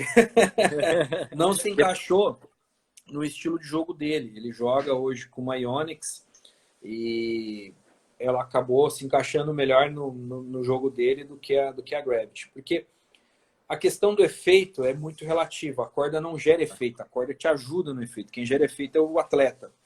Né? E a reação da raquete é muito diverso. Então, de repente, existem outros termos, que é a flexibilidade da raquete, a concentração de corda, equilíbrio, peso. Então, tem uma variável muito grande. E se você mudar essas situações, a raquete pode vir a não te ajudar ou te ajudar no efeito topspin. Mas quem gera o efeito é o jogador. É o jogador, e é aquele negócio, não é a raquete, porque foi o que eu falei antes, né? Eu quero aquela raquete, mas de repente a raquete pro meu estilo de jogo não funciona, né? Exato. Então, eu vou até tecnicamente citar... eu não consigo fazer algumas coisas, né? Que nem eu jogo ainda, aprendi a jogar um jogo mais clássico, né? Muito saque e voleio, umas empeduras mais planas, né? Um jogo mais plano. Vou pegar uma aerodrive para me ajudar muito no meu jogo, não sei se encaixaria tão bem, né? Exato. Então, quer dizer, tem que saber. E eu buscar outra raquete. Então, é sempre importante entender como é que a técnica do seu jogo, a sua forma de jogar, e aí o material ele é complemento, né? Essa é a minha visão. Sim. Aí, né? Exato. Não, e existem também os pontos fora da curva. Eu gosto de falar dessa situação que aconteceu comigo alguns anos atrás. Você vai lembrar do Hugo Dojas? Sim. O Hugo, né, hoje dá aula de beach tênis em Brasília. Em Brasília. Um abraço pro Hugo, excelente amigo. Cara nota 1000, coração nota 1000. E o Hugo, quando ele jogava tênis, uma vez ele quis trocar de raquete. O Hugo sempre teve uma habilidade natural, né? Ele sempre fez tudo muito fácil. Engraçado que você pergunta para ele como ele fez, nem ele sabe como que ele fez, né? De tão doido que ele era. E aí eu lembro que eu peguei várias raquetes, levei para o Hugo testar e, incrivelmente, ele bateu bem com todas. E ele é um cara, um ponto fora da curva, é um cara excepcional, diferenciado. E a gente não conseguiu definir porque ele fez tudo muito bem com todas. Então, ali era uma situação totalmente à parte, né? Não é normal isso, né? E ele é fora do comum para mim. E até porque ele é um cara que joga com muita habilidade. Então ele conseguia, exato. E é engraçado, você falou, é um dos poucos meninos que eu lembro assim, juvenil, né? Ele jogou depois foi para os Estados Unidos. Isso. Que ele conseguia jogar com muito efeito e de vez em quando jogava plano também, né? Então ele conseguia jogar com forehand das duas maneiras, né? Ficava enroscando na bola e a bola plana, quer dizer. Então ele tinha essa habilidade. Poucas pessoas, é raríssimo encontrar isso, né? Raríssimo. Eu lembro uma situação que nós tivemos, eu e ele, a gente foi para um torneio em Minas. Eu fui para Encordó, ele foi para jogar, na época ele jogou segunda classe lá. E aí ele tinha acabado de voltar dos Estados Unidos. E aí ele chegou para mim e perguntou: Marcelo, que bola que é? E aí eu vi a bola, vi que era aquelas bolas que a gente chama de bola coquinho, né? Bola bem rápida. A bola, normalmente são as Championship, né? E aí ele falou assim: Marcelo, eu não vou bater uma bola de esquerda, eu só vou slicear. Eu lembro que ele perdeu na final do torneio, só fazendo isso. Ele batia de direita e sliceava de esquerda. Ele não bateu uma bola no torneio inteiro. E ele fez o que quis, quando quis, na hora que quis. Ele perdeu para um cara que tinha ponto. E foi um jogo duríssimo.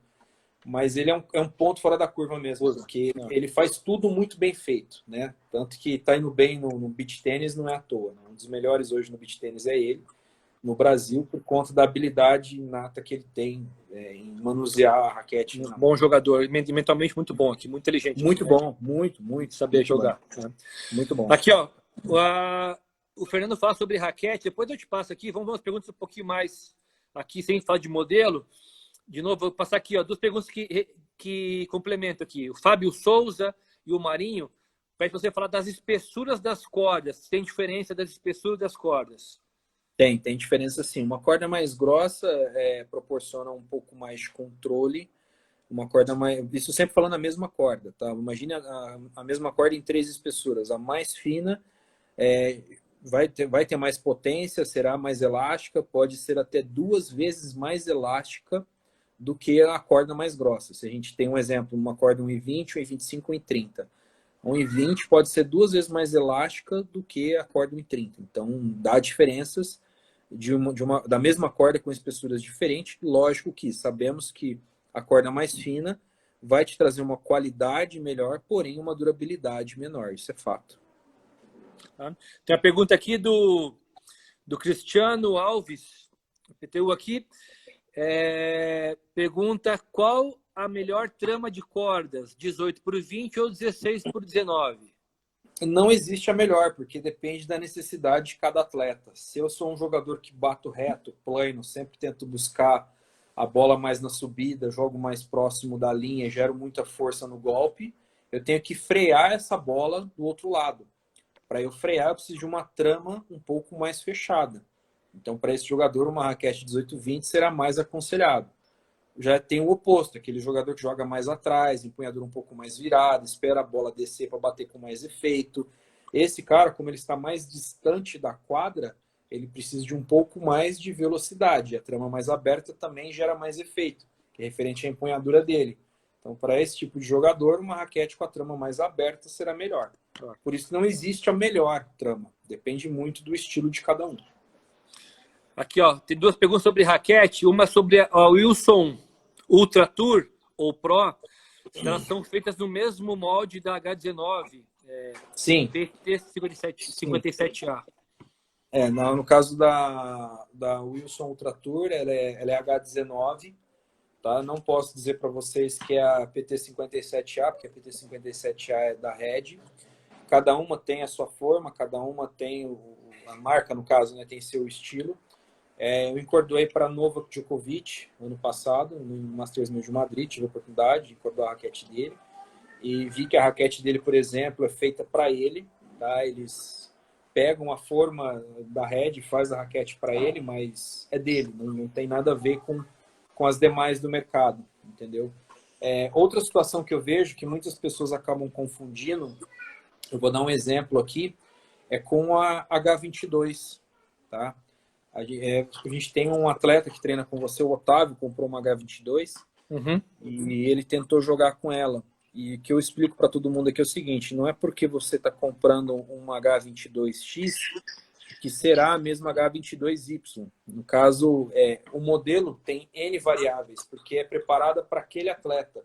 Então, você pode achar uma H22 mais leve, com swing weight mais baixo, ou o oposto, que é o que aconteceu com o Otávio. Uma H22 pesada, com swing weight alto. Ele recebeu a raquete e a gente colocou na máquina de customização. A raquete tinha incríveis 365 gramas de swing weight, sem adição de peso, feito em fábrica.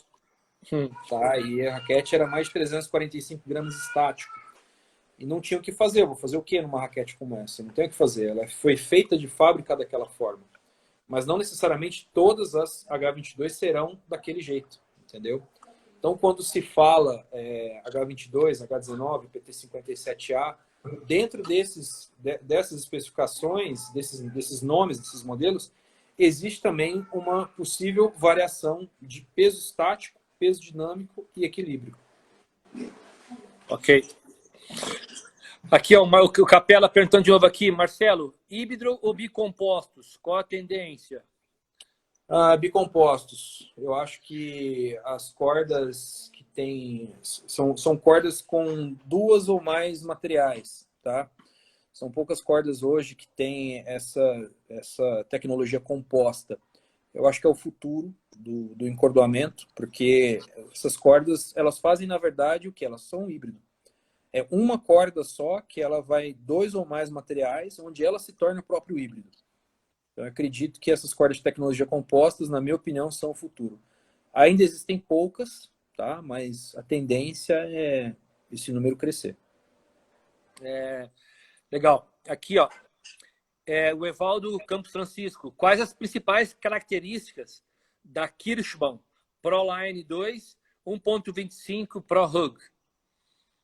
Olha, essa é um copolímero, é um copolímero até relativamente antigo, tá? É uma corda para controle e efeito. Tem uma alta perda de tensão depois já de encordoada, é uma corda que morre relativamente rápido, tá? É uma característica dela. É importante que o pessoal que esteja nos assistindo entenda, perder tensão não significa que a corda é ruim, é só uma característica física da corda. Algumas perdem mais e outras menos. Então, algumas vão agradar mais um tipo de jogador e outras vão agradar outro tipo de jogador. Tá? Então, não é porque a corda perde muita tensão é ruim. Não, não é isso. Tá? Mas é uma corda que ela acaba perdendo as suas características físicas relativamente rápido. É isso. Tá? É uma corda por efeito. Basicamente, seria isso. Legal. Então, aqui o pessoal bastante... Oi, aqui o pessoal aí, o Maurílio, o Paulo Gusmini, grande abraço, Paulo, a Paty aqui, o Eduardo Eide, passando por aí. Aí tem uma pergunta aqui do Freiria, aqui, qual é a raquete que o Haroldo e o Marcelo jogam? Segredo de estado. Segredo. Olha, atualmente eu jogo com a Pure Aero VS 98, tá? Estou em fase de adaptação. Troquei recentemente, jogava com a Pro Staff BLX 95. E depois de muito tempo jogando com a mesma raquete, isso é uma questão que estou ficando velho, essa é a verdade. Acabei não aguentando mais jogar com o peso da minha raquete, ela pesava 350 gramas, hoje eu não aguento mais jogar com raquete pesada, então venho diminuindo o peso e venho testando outras raquetes. Hoje é a Pure Aero VS 98, mas estou em fase de transição, não significa que vou continuar com ela. E, pessoal, eu jogo com a Pure Strike, né, a 98, peguei no final do ano passado, né? Chegaram as raquetes. Final do ano. Raquete, né? Isso. E, pessoal, uma coisa importante, assim, né? Eu, apesar de trabalhar tudo, entendo bem raquete, assim, e como o Marcelo falou, com o passar dos anos, a gente vai mudando, né? Então, hoje, cada vez menos eu jogo tênis, assim, em termos de competição e tudo mais. Eu acabo muito em treino, tudo, né? E uma coisa importante que eu falo assim, eu conheço raquete, eu tenho um Marcelo aí que é a minha enciclopédia de raquete e corda, né? Então eu não preciso memorizar tudo. Mas a nossa experiência fala assim, né? De vivência de muitos anos, são mais de 25 anos trabalhando com tênis, pelo menos 20 destinados a alto rendimento. E eu acho que a atualização de raquete, o técnico saber conhecer as raquetes, não precisa saber o nome, mas saber as raquetes, ter jogado, bater bola. A gente tenta bater bola com todas as raquetes. É muito importante até para na hora de feedback saber conduzir a linha do atleta, né? Então a gente tem muito atleta para saber indicar, tá? Modelo exatamente, trama da raquete, todos os pesos. Não, essa parte eu deixo o Marcelão que sabe tudo aí. Obrigado. Mas eu acho que é extremamente importante. A gente tem que saber, sim, tá? E a raquete, ela e a corda é extremamente importante para o crescimento do atleta, tá? Tem que estar alinhado, pessoal. Tá? Tem que estar alinhado. Aqui mais uma pergunta aqui do Edu Rocha, né? Qual é a sua opinião sobre a possibilidade de se recorrer ao reparo da raquete que teve o aro quebrado? Olha, você pode reparar uma raquete, mas entenda que ela nunca será exatamente idêntica à raquete original, sem o trinco. Tá? Ela pode vibrar um pouco mais, ela pode vir a quebrar no mesmo ponto que já veio a ser quebrado. Então, pode mudar a questão de peso dinâmico, peso estático, equilíbrio. Então, assim, você pode consertar? Sim, mas entenda que nunca será a mesma. É igual um carro quando sofre um impacto muito grande e a pessoa conserta o carro. Nunca será o mesmo. É a mesma situação. Aqui tem uma pergunta do Edu Rocha de novo. Ah, não, foi esse aqui do quebrado. Aqui é do Ionex Poly Pro Tour. É uma boa corda? Depende. É uma boa corda. Na verdade, sim. Essa pergunta é muito relativa. Que corda é ruim? Eu acho que hoje não existe corda ruim. Todas são boas. Basta saber se ela é indicada para o seu estilo de jogo. Entendeu? É uma corda que dá um excelente controle, agarra bem a bola, aumenta a sua sensibilidade. Então, se você busca isso, é uma boa corda. Se você não busca isso, não é uma boa corda. Mas, no geral, hoje, todas as cordas são boas. Todas as cordas têm muita tecnologia. Eu acho que é por isso que eu quis falar aquilo do técnico, assim, negócio que a gente fica querendo saber qual que é a melhor corda, qual que é a melhor raquete, né? E outro lado, assim, quem que é o melhor técnico, quem que é o cara que sabe mais, né?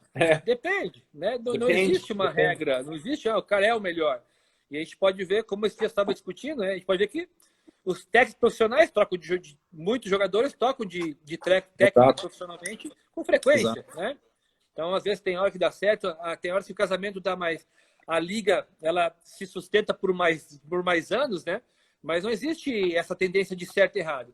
Sempre sabendo, né, o que eu falo antes, né? E o Marcelo complementa aqui, corrobora aqui no comentário, pessoal, tem que saber tecnicamente, vocês têm que ter uma noção boa técnica, tem que saber taticamente como vocês jogam, tá? Vocês têm que ter essa combinação, e aí sim, frequência, porque principalmente quem é amador, né? Ou juvenil, frequência, tipo de torneio. E isso tudo faz com que vocês vão evoluindo. E aí volta o que nós falamos no início da live, não adianta querer ficar 3 anos com uma raquete que você gosta e de repente a raquete já passou da durabilidade do material, né? A vida útil dela já acabou, né, Marcelo? Exato. Né? Então tem que estar alinhado com isso, pessoal. Então é uma combinação. Acho que isso é importante você ter na mente. A combinação da técnica com a tática, bom material, físico também adequado, Porque se eu pegar a raquete do Wawrinka para jogar com o meu físico hoje, eu não jogo tênis. Não joga. Não jogo Não joga. tênis, né? Exato. Tudo que eu tenho de bom não vai ter bom, né? Porque eu não tenho mais condições de aguentar de jogar com uma raquete. Bota na mão do Laelso, ele joga, né? Com 20 anos de idade, treinado forte, o cara joga, né? Tudo isso que você está falando, tá perfeita a colocação. Eu vejo realmente isso, que principalmente no tênis amador, as pessoas precisam entender a sua necessidade para ver o que vai ser feito. Tá? Se precisa trocar o tipo de corda, se precisa aumentar a libragem ou diminuir, se precisa trocar raquete. Então, eles precisam ter, no mínimo, esse entendimento básico de equipamento e sempre buscar um profissional qualificado para poder lhe orientar. Uma coisa que, infelizmente, eu vejo que acontece muito, e nós temos muitos fóruns no Brasil de discussão, de assunto, e aí a pessoa chega para mim, me passa uma informação, eu pergunto para ela, onde você retirou essa informação? Ah, fulano que falou. O cara está falando o que ele acha, mas não necessariamente o que ele acha é realmente o que ele é. É o que é, na verdade, né? Então, muitas vezes a pessoa não fez nenhum tipo de curso, não estudou sobre o assunto, ela simplesmente parte do achismo, e em cima do achismo ela trabalha em cima daquilo. Infelizmente, a gente sabe que não é assim. Né? Em pleno século XXI, o achismo tem que deixar de lado. Com certeza. Hoje em dia tem muito estudo sobre tudo, né? Sim. Então, não tem. Então, aqui tem mais uns doisinhos pessoal aqui, né? Do Cristiano, que agradeceu a pergunta aqui. A Oficial Stringer manda aí um oizinho. A Luzia Simões, aqui de Ribeirão Outdoor. Obrigado, Luzia. Grande parceiraça. Parceira. Né? Nossa, aí. Beta Tênis também, dando um oizinho aqui. Então, aproveitando aqui, Marcelo, mais uma perguntinha aqui, que eu tenho aqui, tá? Que vou voltar à questão de combinação aí. E sim, a pergunta tem a ver com a que o Walter ali sobre corda macio técnica, né? Então, essa mesma questão vale, Marcelo, né? Quem tem lesão de específico dor, punho, ombro, que seja, né? Vamos usar mais membros superiores, que é o que interfere sim, mais o aro, né? E as cordas. Certo? Isso, perfeito. Não membros inferiores, tá? É uma combinação, né? Tem questões que são partes de biomecânica e técnica que tem que ser resolvido, né? Exato. E aí vai indo para a raquete e tal, né? Como é que você orienta a pessoa que está machucada, ela tem uma lesão de, vamos pegar uma tênis elbow, que é a mais corriqueira, né? Que é mais em nível amador. É que mais acontece. Que mais acontece, né? Qual é o procedimento com aros e raquete? Como é que você instrui quando o cara chega na sua loja para falar sobre isso? Olha, depende muito, Haroldo. Eu costumo analisar primeiro o perfil do atleta, se ele é um atleta de alto rendimento ou não, o estilo de jogo dele, e vou fazendo todas as eliminações das variáveis até chegar no ponto principal, identificar o ponto principal, que pode ser, como eu disse, cabo, pode ser raquete, pode ser corda, pode ser tensão, pode ser a trama da corda. Às vezes ele está com uma raquete que a trama é muito fechada, ele de repente pode passar para a mesma raquete com uma trama mais aberta, isso se existir, ou troca-se o modelo. Então eu costumo fazer toda essa avaliação primeiro, para depois fazer qualquer tipo de troca. A primeira coisa realmente é tentar mudar o encordoamento. Aí nessa questão de encordoamento existem duas situações bem interessantes que acontecem no dia a dia. Eu já peguei situações que o cara jogou a vida inteira com copolímero e aí, ou poliéster, e aí deu famoso tênis elbow, e aí você fala para a pessoa utilizar o multifilamento, ele simplesmente fala que não. Aí eu não gosto dessa corda porque eu não sinto a bola. Essa corda se movimenta e quebra rápido. Realmente, essas cordas têm essa característica, elas duram menos, você tem menos sensibilidade, porque o multifilamento não agarra tanto a bola igual o copolímero, porém eu costumo dizer que é como se ele tomasse um remédio, que ele precisa tomar um remédio, que seria um multifilamento, para ele melhorar. Então, enquanto ele não estiver curado, enquanto não tiver passado esse problema, ele tem que realmente usar aquele tipo de corda. Em pessoas que acabam, mesmo assim, insistindo em não usar um multifilamento, em casos extremos, eu costumo passar realmente para o híbrido. Tá? O híbrido, sim, se o cara realmente não quer colocar só o multifilamento, então que coloque um híbrido, que coloque um copolímero de preferência mais elástico e mais fino na vertical e um multifilamento na horizontal. Legal. E aí, nessa mesma linha, Marcelo, que eu quero falar assim, o cara vai lá, né, tá com o tênis Elba, ele procura uma raquete, procura uma corda, né, segue as instruções. E a gente sabe muito bem, né, que tenista, né, é um cara, tenista é um jogador teimoso, né, é um cara teimoso que ele acha que as suas algumas tendências, visões que ele tem ali.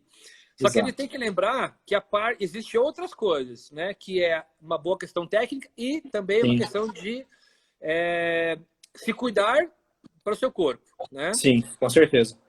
A tênis elbow é epicondilite lateral, né? E tem a medial lateral, mas o que mais pega Isso. é a lateral, né?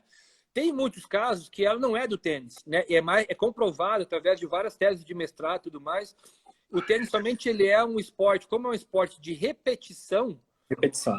a repetição é que vai fazer com uma técnica adequada, ou material inadequado, corda ressecada, etc. Tudo isso não é só às vezes um fator, certo? São vários Pode ser fatores, vários.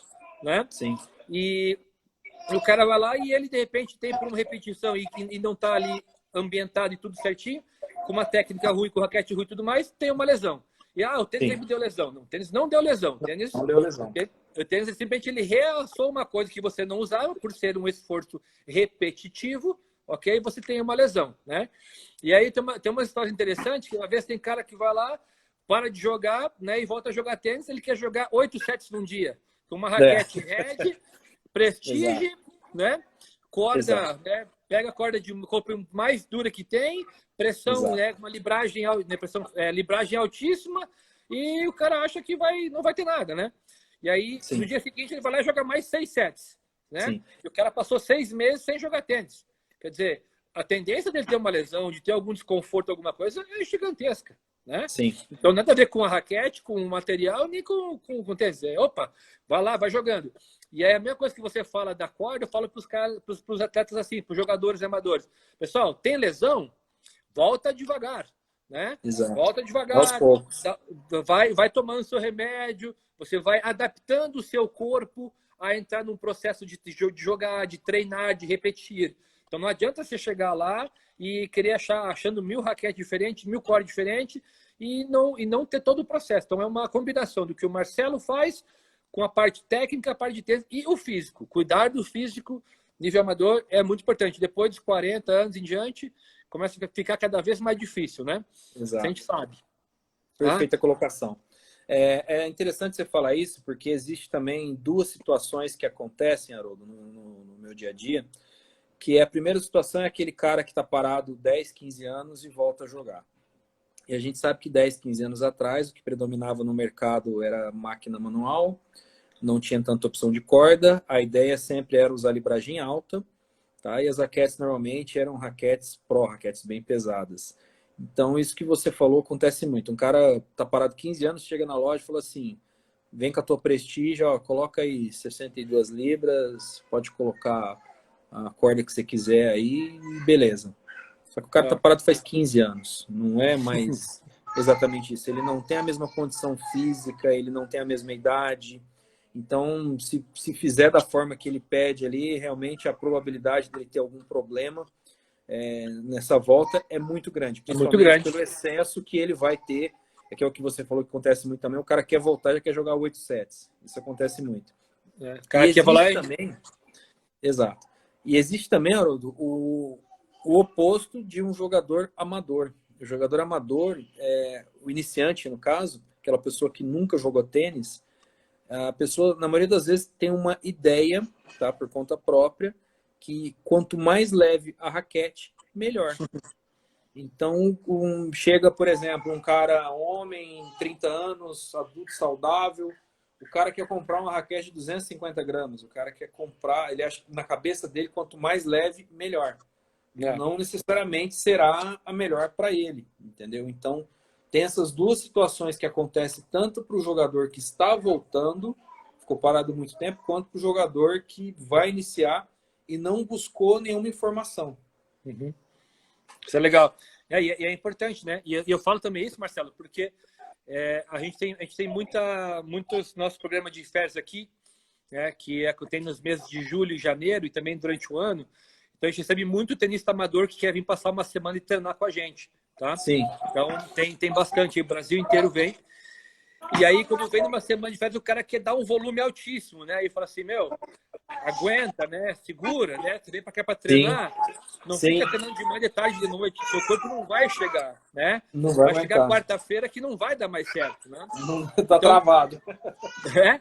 E aí, eu sempre falo assim, né? A gente erra para menos, vai tranquilo, na questão de Exato, volume e intensidade do treino, né? Então, exato. e mesma coisa, eu acho que vale, né, com essa adequação do material. Eu vejo muito importante, a gente vê muitos erros, né? Muitos erros, né? Com eu falo criança juvenil, e sempre, né? O raciocínio ele é financeiro primeiro, né? Ele é ponto Sim, financeiro, não sim, é o tem que mais outro pega. raciocínio, né? E É a o que mais partir daí pega. entra. Só que aí você faz todo o investimento, que eu falei, você faz todo o cara treina pra caramba e usa uma raquete inadequada. Ou o cara já tá com uma Ferrari, mas o cara não aprendeu a jogar tênis. Quer dizer, Exato. esse balanço ele tem que estar sempre muito. Tem que ser falado isso, pessoal. E é chave no processo. Hoje em dia, com tanta informação, com tanta gente boa que a gente tem no nosso país aí, e as coisas acontecendo, né? Tem que estar informado, tem que estar adequado para poder fazer, né? E tá podendo jogar um bom tênis e ter, principalmente, ter longevidade. Eu acho que essa é a grande sacada do tênis, que é um esporte Sim, que permite uma longevidade muito, muito grande, né? Você vai jogar um bom tênis por sim, muito tempo, né? Então, com isso certeza. tudo. Aqui o Fernando, mais É, uma. Pode falar. pode falar. Eu tenho uma Não, perguntinha aqui.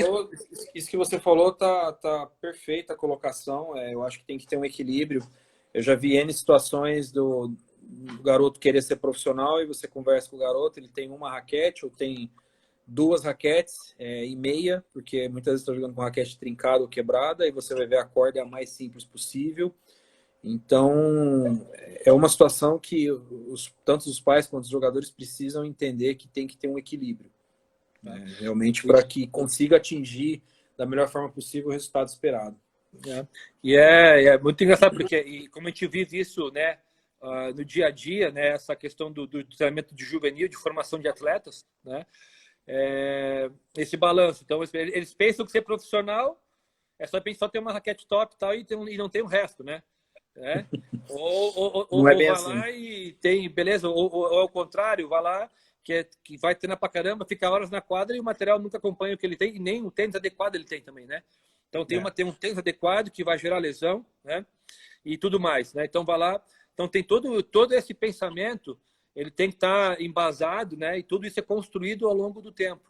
Sim, E eu acho que tênis também é uma coisa legal, né, Marcelo? Aproveitando aqui um momento, um bom sapato, um bom tênis para prática faz muita diferença, né? sim, faz muita diferença, com E certeza.